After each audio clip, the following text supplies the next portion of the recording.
Yop tout le monde, c'est Arthropreptile. Aujourd'hui on se retrouve pour une toute nouvelle vidéo. Alors aujourd'hui je vais réaménager en fait le terrarium de mon Coralophus sarrasinorum. Donc en fait qu'est-ce qui s'est passé? En fait le drainage n'était vraiment pas bon, donc j'ai décidé de tout refaire et maintenant je vais lui mettre en décor de fond également. Donc vous pouvez voir déjà là, j'ai déjà tout vidé, donc tout ce qu'il y avait à l'intérieur, tous les substrats qui sont là-dedans, et le terrarium en lui-même, j'ai totalement enlevé le calcaire avec du vinaigre par exemple, enlevé toutes les plantes, et là je vais tout réaménager avec vous, vous montrer étape par étape. Alors avant toute chose, au début il faut placer votre décor de fond si vous en avez un. Alors moi j'ai réalisé le mien chez moi, je l'ai fait par mes propres moyens. Si vous voulez une vidéo tuto où j'explique comment je l'ai fait, c'est avec plaisir. Il suffit simplement que cette vidéo atteigne les 100 000 pouces bleus. Il n'y a rien d'autre chose à faire, c'est aussi simple que ça. Non je rigole. Non, vous avez simplement à mettre dans la barre de description, la barre de commentaires, comme quoi vous voulez une vidéo tuto décor de fond. Et je vous la mettrai avec plaisir. Alors pour votre drainage, si vous voulez faire un drainage, il faut mettre des billes d'argile, donc ça ressemble à ça. Voilà, donc c'est des petites billes comme ça, un peu de couleur rouge. Vous pouvez voir en bas, donc il y a à peu près 3 cm. Donc je vais rouvrir un paquet pour en mettre un chouïa plus. Voilà, mettez entre 3 et 5 cm de billes d'argile. Ce n'est pas une science exacte. Vous pouvez faire un peu à vue d'œil. Ensuite, afin de faire une séparation entre les billes d'argile et le substrat, vous mettez... alors il y en a des qui conseillent une moustiquaire, moi je conseille un petit filet comme ça. Donc à la base c'est pour les tomates, c'est pour protéger les tomates, les plants de tomates. Et c'est idéal pour vos terrariums, pour faire votre drainage. Alors vous faites en sorte que ça remonte un petit peu les côtés, afin que la terre, le substrat n'aille pas se mélanger avec les billes d'argile comme ça. De toute façon après vous verrez ça va être caché par le substrat et on n'y verra rien. Ça, donc vous essayez de faire le mieux possible comme ça et après donc vous pouvez mettre votre substrat. Moi j'ai été chercher donc 3 sacs comme ça avec de la terre de forêt dedans, donc de l'humus que j'ai laissé sécher une petite semaine, et je vais mettre ça dans le terrain avec un peu de l'ancienne terre qui est une terre extrêmement nutritive également. Mettez d'abord dans les coins afin de bien poser le filet. Allez-y couche par couche, ne mettez pas tout en même temps. Alors vous pouvez voir, il y a quelques endroits où c'est pas terrible. Par exemple ici, j'ai pas mis assez haut. Alors bon, ma foi, ça arrive. C'est pas très grave. Vous essayez de remonter au maximum. Mais faites attention à pas mettre la terre sur les billes d'argile, mais bien à l'intérieur du petit filet. Une fois que vous estimez que votre filet est bien positionné avec la terre, vous pouvez y aller, vous pouvez mettre tout votre substrat. Là, j'ai la terre de mon ancien terrarium, donc de l'ancien terrarium de Gadji, mon Coralophus sarrasinorum. Et je vais en remettre un petit peu afin de brasser les deux terres, de mélanger. Et c'est une terre avec une très belle couleur, je trouve. N'hésitez pas à mélanger vos 2 couches de terre. Je vais faire une petite butte pour mettre des plantes après, pour que ce soit en 2 étages un peu si on veut. À l'aide de troncs de chêne liège, je vais faire ce que j'ai dit, donc cette petite butte comme ça, hop.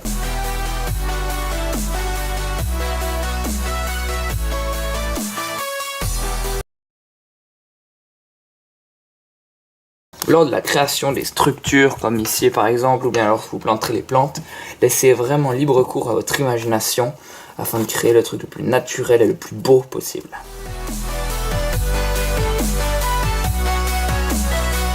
Afin de bien stabiliser les structures, donc par exemple les troncs de chêne liège, n'hésitez pas à rajouter de la terre. Alors on va passer aux plantes. Je vais pour la plupart des plantes réutiliser celles que j'avais déjà dans l'ancien terrarium, mais elles sont quand même très laides. Vous pouvez voir ce ficus qui est immonde. Et il a plus de racines, il a plus de feuilles, tout ça. Donc je vais déjà mettre ça, puis après je vais rajouter des nouvelles plantes qui seront bien plus jolies.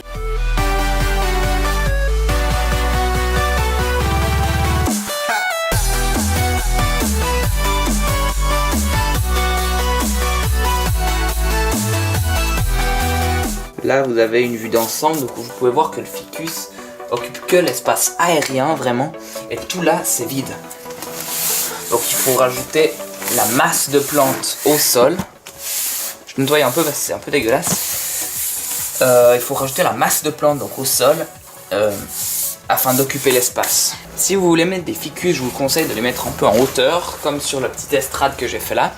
Étant donné qu'en fait les ficus, ils aiment pas tellement l'humidité ambiante, enfin ils aiment pas avoir les pieds totalement dans l'eau comme dans les terrariums tropicaux. Donc si c'est là-dessus, en fait l'eau elle va partir au fond, tandis que si celle-là elle va un peu rester là, elle va également partir dans le drainage et c'est là l'utilité du drainage. Donc je vous conseille de mettre vos ficus en hauteur. Une fois que vous avez mis les structures et les très grosses plantes, vous pouvez passer à mettre les grosses branches. Voilà, donc il faut bien qu'elles soient calées. Vous pouvez voir que celle-là ne bouge pas. Derrière vous, là, vous avez tous les potos et les branches qu'il y avait dans le terrarium que je vais devoir démêler pour les mettre dans ce terrarium. Là, je vais galérer.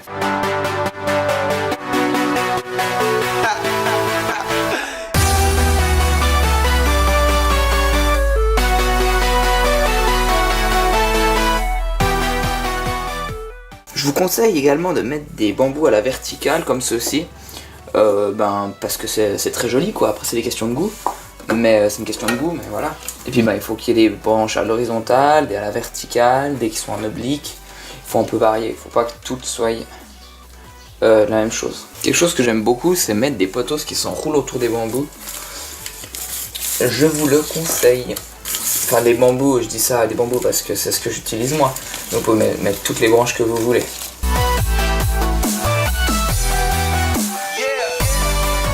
Après les bambous de toute façon seront stabilisés avec le plafond. Donc faut pas vous inquiéter si ils tiennent pas bien pour l'instant. Lorsque vous mettez les plantes, vous pouvez mettre en parallèle tout ce qui est branches, et tout ça, donc tout ce qui est élément de décor quoi. Mettez toujours les plus grosses en premier, c'est très important, c'est comme pour les plantes. J'ai encore plein de petites chlorophytum là, je les mettrai en tout dernier, dans les petits trous qui me resteront. Alors là, le terrarium ne donne pas grand chose, mais il faudra que les plantes prennent et tout ça. Il faudra attendre quelques temps bien sûr. Bon, la raison principale pourquoi j'ai refait ce terrarium, c'est parce que le drainage était vraiment merdique, excusez-moi le terme. Et puis fallait que je mette un décor de fond pour faire bien plus naturel et puis pour lui donner un peu plus d'intimité. Mettez des branches de différents diamètres, des plus grosses, des plus fines, des qui sont un peu tortueuses. Mettez un peu tout ce que vous avez sous la main. Comme ça va offrir un peu de diversité à votre animal. Ça aussi c'est sympa.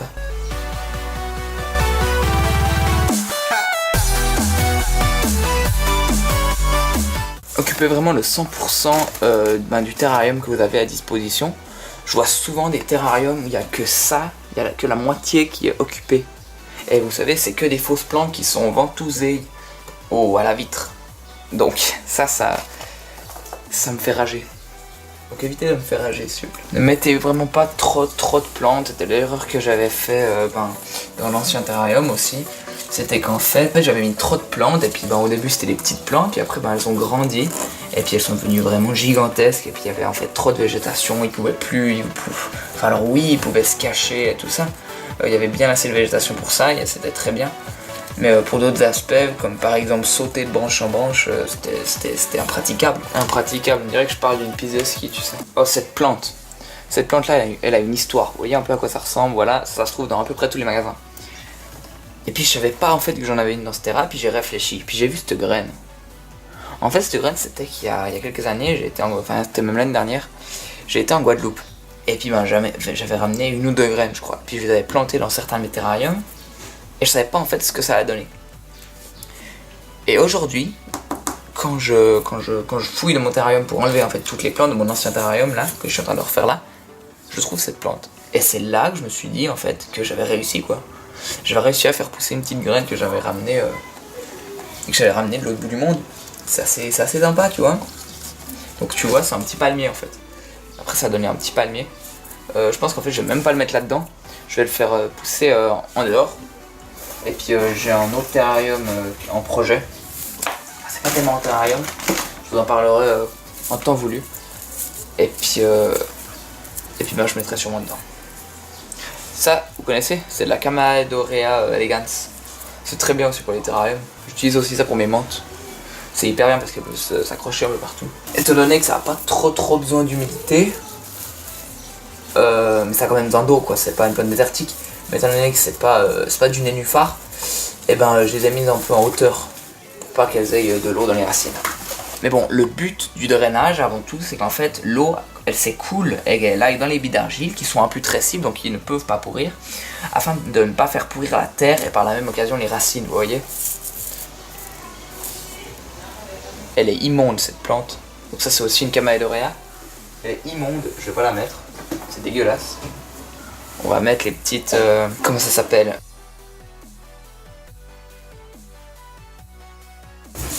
Voilà, donc j'ai dit le nom en début de vidéo, je m'en souviens déjà plus. Vous voyez ça? Ça, vous savez ce que c'est? Ça, en fait, c'est les racines, et puis là, c'est une retenue d'eau.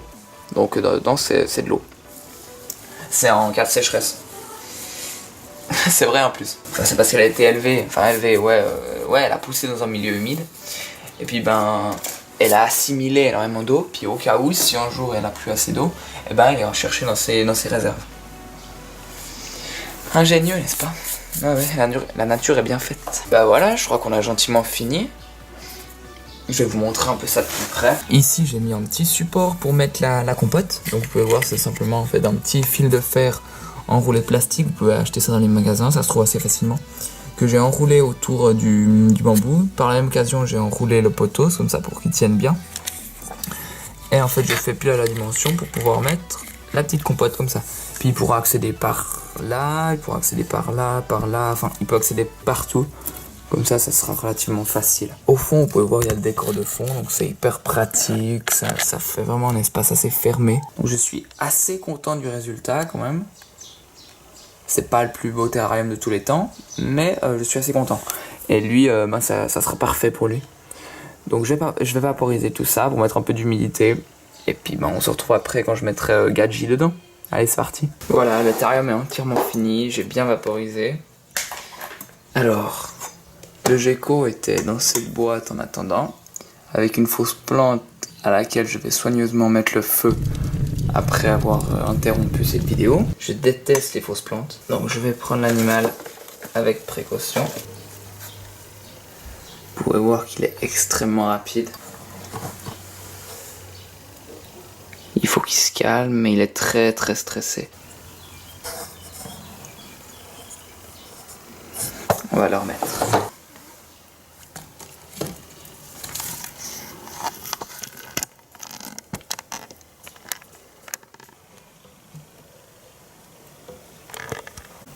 Là, il se rend compte que tout a changé. Il avance très lentement. Alors, désolé, c'est les feuilles qui cachent l'objectif. Ah, là, vous le voyez bien. Voilà, on va le laisser tranquille dans son nouveau terrarium. Il est quand même très joli, je trouve. Voilà, cette vidéo touche bientôt à sa fin. Alors j'espère qu'elle vous aura plu, j'espère qu'elle vous aura aidé. Et si vous avez besoin d'autres conseils, tout ça, dites-le moi en commentaire. Je répondrai avec plaisir directement en commentaire, ou bien je pourrais faire une vidéo dessus si c'est un peu plus conséquent. N'oubliez pas bien sûr de mettre un gros pouce bleu. N'oubliez pas de mettre les 100 000 pouces bleus afin d'obtenir une vidéo sur la création de ce décor de fond. N'oubliez pas de vous abonner, de partager cette vidéo sur tous les réseaux sociaux, et on se retrouve très bientôt pour une nouvelle vidéo. Allez, salut, c'était Arthur Reptile.